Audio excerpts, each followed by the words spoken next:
Pasintabi po mga kapuso, sensitibo ang aming ibabalita. Natagpo ang naagnas at kinatay ang isang nawalang biktima sa Caloocan. At person of interest ngayon, ang tattoo artist na nakatira sa bahay kung saan natagpuan ang biktima. Nakatutok si Jonathan Andal. Nakakalungkot lang, sir. Ang ginawa niya ng baboy yung kapatid ko. Nasa high schooler ang binte. Nakabalot naman sa kutsyon ang katawan. Ganyan ang brutal na pag-chop-chop sa bangkay ng 37 anyos na si Michael Dolina na kilala ring Shalani.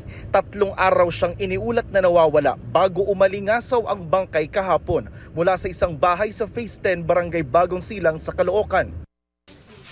Baka walang iya nila. Hindi makatao yun, sir.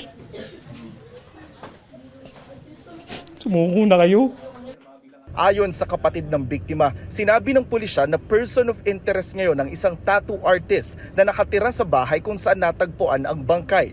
Binalikan namin kanina ang crime scene kung saan nadatnan namin ang nanay ng tattoo artist. Hindi rin daw niya alam kung nasaan ang anak pero pinasusuko na rin niya ito. Lumantad siya, sumuko siya kasi kung ano man yung nagawa niya, kung bakit niya nagawa, dapat hindi niya ginagawa kasi pinalaki ko naman siya ng buong pagmamahal eh. Halimbawa, kung makulong man siya, hatira mo na siya ng pagkain. Makikita pa rin kami. Pero hinala ng kapatid ng biktima, hindi lang isang tao ang sospek sa pagpatay kay Shalani. Kahit sabihin mong kahit gano'ng kakalakas, hindi mo kaya gawin mag-isa yung ganong bagay. Kaya sigurado ako may kasama yung gumawa nun. Kasi nakita po ng pulis, sir, may saksak daw sa likod. Tapos may laslas sa leeg. Balak siguro itago. Tapos nang nakita siya, nakahubad na rin siya ng damit. Hindi ko alam kung anong ginawa nila.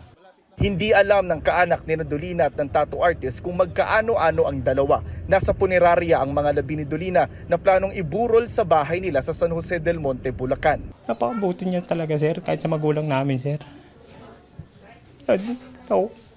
Nakakalungkot lang, sir.